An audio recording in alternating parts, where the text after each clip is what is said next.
আসিবার প্রস্তুতি রেখে দিয়েছে, কিন্তু কৃষ্ণ আমার চতুরের শিরোমণি গিয়ে দেখে মাঝখানে গিয়ে এমনি ভাবে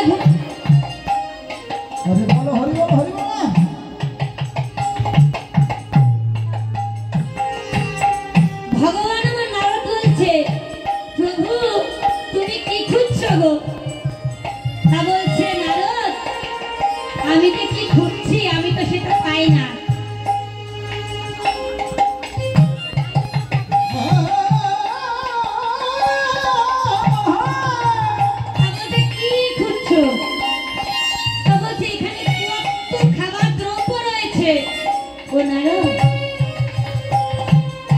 আমি তো একটু ভালোবাসা খুঁজছি, আমি তো একটু ভক্তি খুঁজছি, আমি তো একটু ভালোবাসা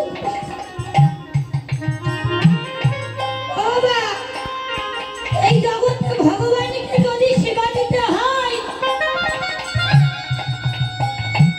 ক্ষীর দধি দুগ্ধ মাখন করা কোনো কিছুই ভালো লাগে না, শুধু অন্তরে প্রেম ভক্তি ভালোবাসা আর দুঃখ না।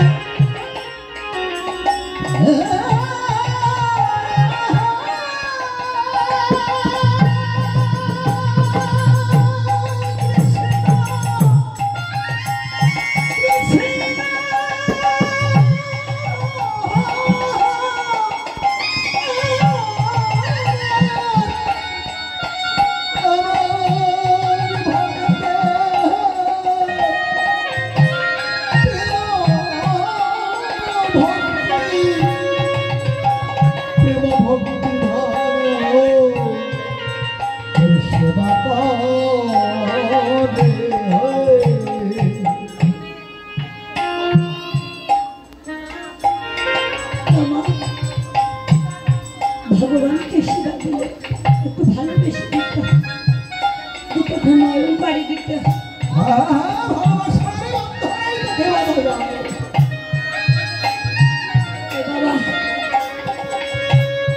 শ্রীমতী রাধারানী আমার কৃষ্ণকে তেমনি ভাবে ভালোবেসেছেন, তাই যেদিন কৃষ্ণ হারা হলো, কাঁদতে কাঁদতে শ্রীমতী রাধারানী আমার অচৈতন্য হয়ে পড়লো।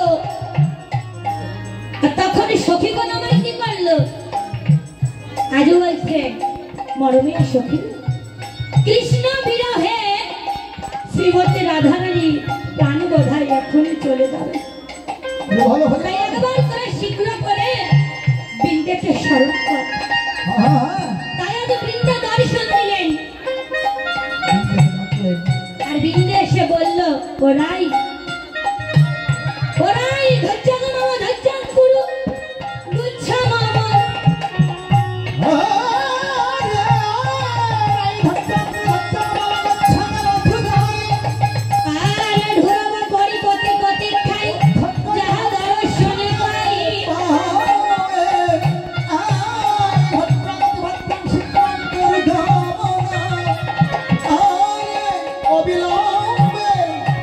মথুরাপুরে প্রবেশী আমার করিলে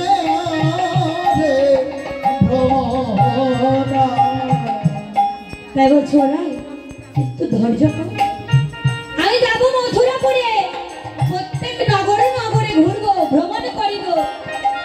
কোথায় আছে তোমার সেই বংশীধারী রাজবিহারী রাসেশ্বরী, আমি তোমার চরণে এনে দেব, তবে আমি যাবো তো একবার কৃপা করিয়া আমার সেই পথের সম্বল তুমি আমাকে করে দাও। তা বলছে, বৃন্দে বল আমি তোকে কি পথে সম্বল করে দেব?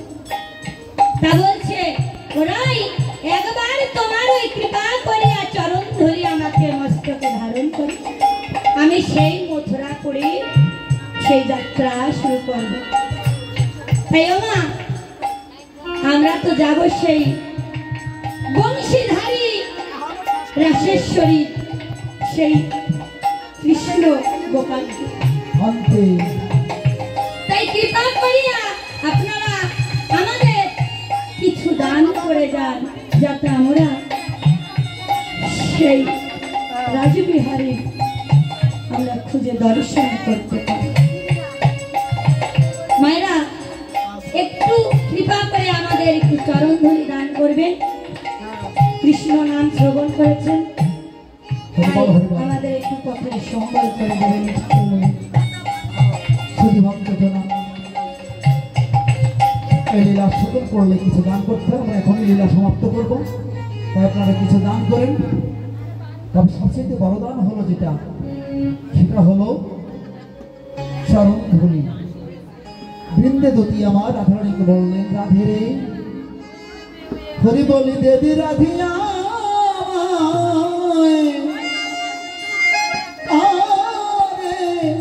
ও চরণ চরণ ধুলি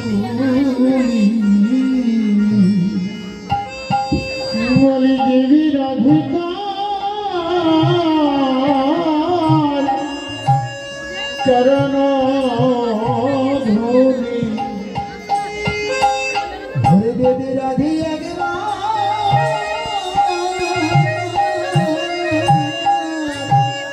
হরে চরণ চরণ বলে দেবী রাধে